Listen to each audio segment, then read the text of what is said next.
Welcome to my presentation titled A Comparison of Automatic Boolean Query Formulation for Systematic Reviews. My name is Harry Sells from the University of Queensland, and this is work that was undertaken with Guido Zucken from the University of Queensland and Bevan Coupon from CSIR. So to start off, I'll provide some background about systematic reviews. A systematic review is similar to a literature review. However, systematic reviews are much more comprehensive and focused on a single topic.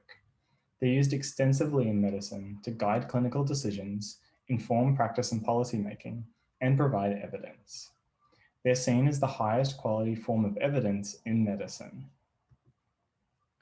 Systematic review creation involves a number of phases. Once a protocol has been defined for the review, a Boolean query can be developed as a search strategy for retrieving study abstracts. Once the studies have been retrieved, researchers critically appraise all of them. The studies that researchers believe to be relevant to the review are then passed into downstream phases of the review creation process. These downstream phases are still important for the review, but a description of them is not required for this presentation. Each of these phases gradually refines the number of studies required. As you can see, the number of studies can begin as high as 30 million and be refined down to just a handful through each phase. However, due to the number of studies that are dealt with, particularly in the study abstract screening phase, systematic reviews typically have significant time and cost factors. To address the time and cost factors, most research is focused on the study abstract screening phase. In this phase, researchers of a systematic review critically appraise abstracts retrieved by a Boolean query. The methods that attempt to reduce the time and cost include simulating human appraisal using text mining methods to eliminate studies, active learning, which includes methods that use explicit relevance feedback to update rankers, re-ranking retrieved studies using standard information retrieval techniques, classifying relevant studies, including the use of classifiers in an active learning setting, among others. While almost all of the research focusing on tackling this problem has focused on the study abstract screening phase, nobody has looked at the root cause of the problem. That is, why do researchers really need to screen through 10,000 studies if only 10 are relevant? Well, they need to because the query retrieved that many studies. It's impossible to change the retrieval system because this is what the systematic review protocol prescribes. So maybe if the queries used to retrieve studies were more effective, then researchers wouldn't need to screen through as many irrelevant studies. This is challenging because recall is really important. So the reason queries retrieve so many studies is because the researchers don't want to miss out on any relevant studies. To give you more of an idea of why search strategy development is challenging, this is a typical query used for systematic review literature search. In this domain, query formulation is hard, and the queries used for systematic review literature search are highly complex. As a consequence, highly trained experts, known as information specialists, are typically employed to develop such strategies. With all of this in mind, the end goal of this work is to reduce the amount of time it takes to complete systematic reviews. Here, I take a radically different approach to reducing the time and cost factors of systematic review creation that no one's looked at before. And in particular, I'm aiming to automate the search strategy development phase of systematic review creation. And I'm doing this using methods that automatically formulate Boolean queries. And these Boolean queries will be used for systematic review literature search. And the research that I'll present here is an extension of work that was published at the Web Conference and ECIR last year. In the context of query formulation, I've created two methods and compared and analyzed these methods. And the two automation methods that I'll now present are computational adaptations of two existing frameworks that information specialists use in practice to manually derive Boolean queries. And so the main research question of this work is, can Boolean queries be automatically formulated? And if so, Are they comparable to queries manually formulated by information specialists? Next, I'm going to give an overview of these methods and the sub-research questions guiding the investigation. The first query formulation method is the conceptual method. Here, information specialists choose a number of high-level concepts and use these concepts to broaden the scope of their search. They do this until they're satisfied that the information need of their search is met. To approximate this, we first use a part of speech tagger to identify noun phrases in the title of a systematic review. We then group noun phrases together into clauses. We then map these terms into UMLS concepts using an NLP pipeline for concept recognition called MetaMap. UMLS is an umbrella hierarchy of medical concepts called CUIs, concept unique identifiers, where concepts are stored from several other medical ontologies, such as SNOMED, MESH, among others. MetaMap is an NLP tool for mapping free text concepts to UMLS terms. We then broaden the scope of the query with related entities. To identify related entities, CUIs are embedded into high-dimensional vector space. We do this using a skipgram word embeddings technique. We use the standard cosine similarity measure to identify the top K similar entities. Finally, we map concepts back into terms using a dictionary-based technique that map a concept into a single keyword via the UMLS preferred term. At this point, we use a portion of the seed studies to also tune the effectiveness of the query through the addition and removal of terms. Seed studies are known to be relevant documents before starting the systematic review. These are used in both query formulation methods to tune the effectiveness of queries. The second method is the objective method. This method uses term statistics in seed studies in order to determine which terms should be added to the query. Seed studies are first split into a development and validation set. Terms are filtered based on a background collection, and seed studies are used to tune the query in terms of an evaluation measure. We computationally adapted a number of previously manual steps, such as determining exactly which terms to add to the query. The first step in the objective method is to extract keywords from a development portion of the seed studies. Next, keywords are first ranked using document frequency in the development set, and then the top 20% of keywords are ranked using the document frequency in a population or background collection. This process identifies keywords that are overrepresented. Keywords are then classified into 3 categories using their semantic type in UMLS.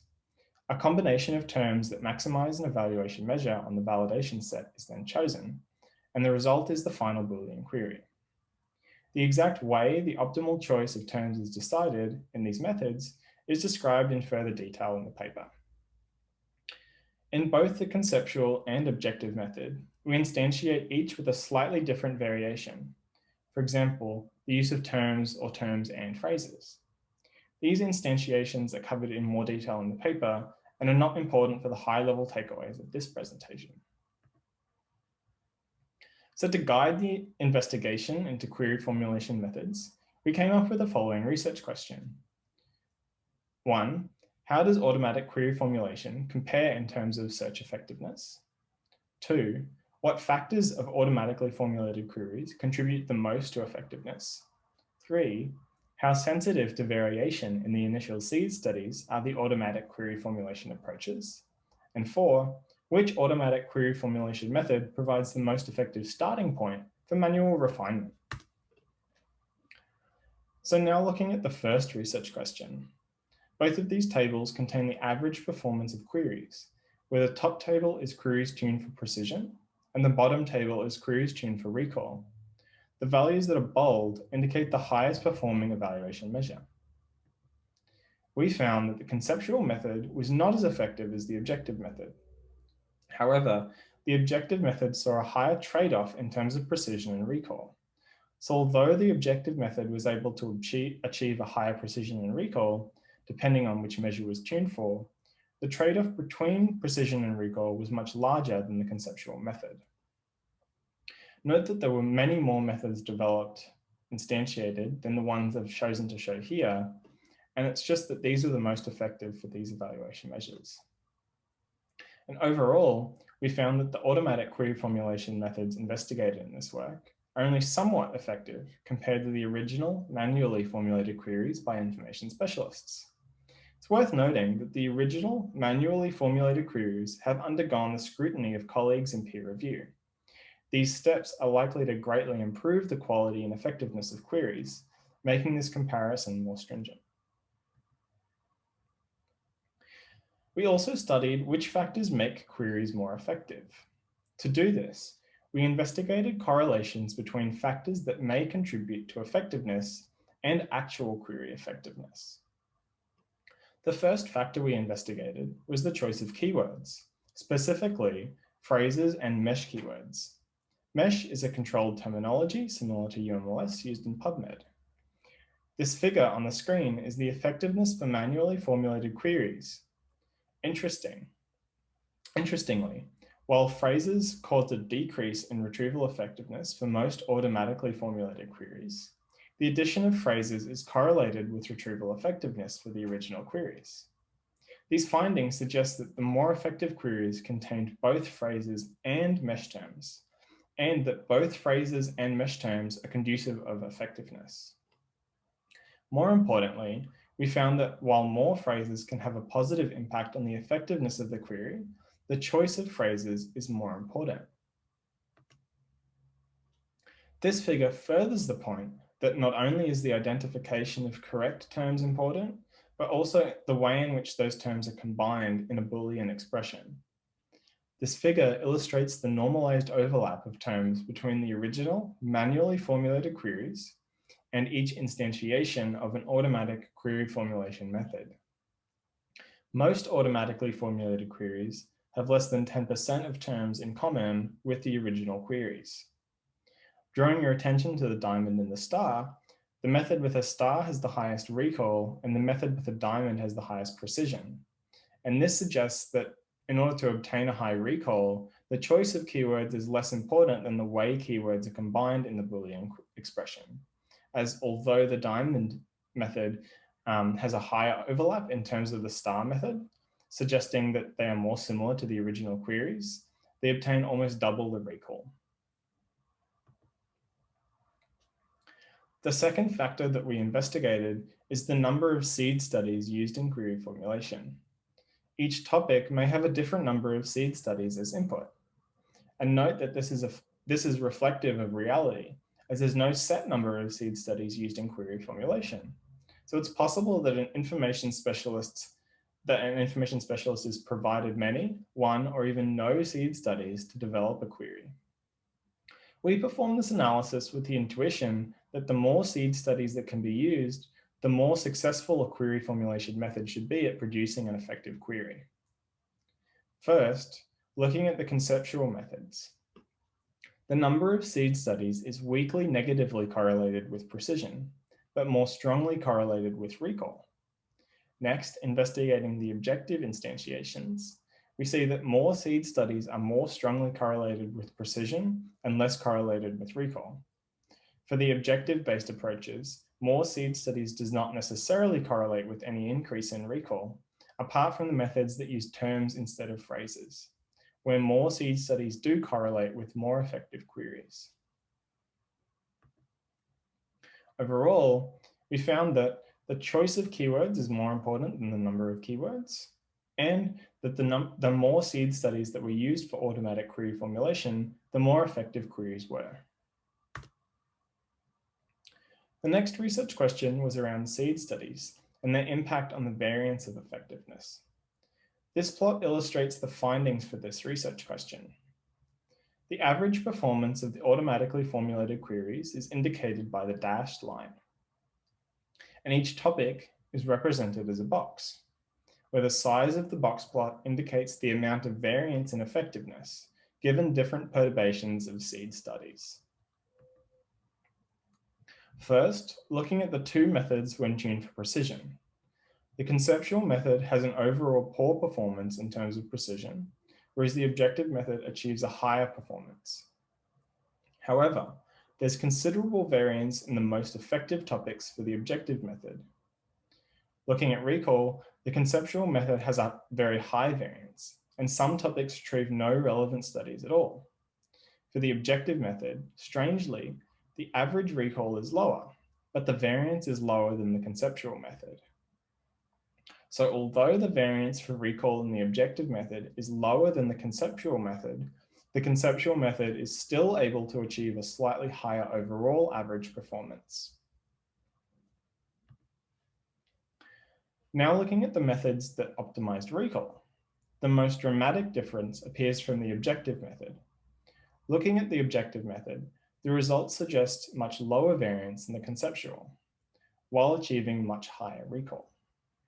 However, this comes at the cost in precision, as previously discussed. Meanwhile, the variance of the conceptual method is very similar to the conceptual method tuned for precision. This suggests that the trade-off in the conceptual method may be caused by the higher variance in effectiveness. On average, the performance of both of these methods is not as high as the manually formulated queries. However, this variance makes things difficult to compare. The findings of this research question are twofold. The first is that seed studies have a considerable impact on query effectiveness. This begs the question, can we come up with methods that automatically identify how good a seed study is? And the second is that these methods, they computationally simulated a process of query formulation. If humans behave the same way, and not all will, these results might generalize to humans. Therefore, if humans start from different seed studies, then they'll produce different queries with varying effectiveness. Thus, the methods that have been developed here apply beyond these computational methods. Lastly, looking at which method provides the best starting point for manual refinement. We take a subset of queries automatically formulated using both methods tuned for F1 and perform a manual query reduction. The reduction was performed by myself and not an information specialist. But this scenario is somewhat realistic, as PhD students in medicine typically have to perform a systematic review. These people may not be experts or have a medical degree. Therefore, the method is comparable to this level of expertise and possibly for lower quality systematic reviews. Now looking at the results, we can see that both methods achieve higher recall than the original manual queries once refined. The conceptual method achieves much higher recall once refined, with a slight drop in precision. Meanwhile, the objective method achieves a lower recall and a higher precision once refined. These results suggest that the conceptual method is a better starting point for when precision is concerned, as recall improved dramatically and yielded a higher precision than the objective method, and that the objective method is a better starting point for when recall is concerned, as the recall was already higher than the original and the precision was able to be increased. So for this area of inquiry, we found that Boolean queries can be automatically formulated, and that these queries are comparable to manually formulated queries once refined. However, these methods were highly sensitive to seed studies. This knowledge about sensitivity has implications for information specialists, as their own choice of seed studies will likely impact the effectiveness of their query. The ability for information specialists to understand how the query is being formulated is key to the computational methods being used in practice. Next, I'd like to make two practical takeaways. The first is that queries should use terms to increase recall and carefully chosen phrases to increase precision. And the second is that the choice of seed studies can have a significant impact on the resulting query, and that these should be chosen carefully to ensure maximum coverage of relevant studies. For future work in this domain, I think that these are important for further improving the effectiveness of queries. And finally, I'd like to make a small advertisement of some related work of mine. The work that I've just presented here has been integrated into a tool set for information specialists to use called Search Refiner. This system provides, in addition to an interface to use the research that I've just presented, other tools that provide query refinement suggestions and query visualization and understandability for systematic review literature search. And this is a tool that's used by many institutions in practice today. Thank you for listening to my talk.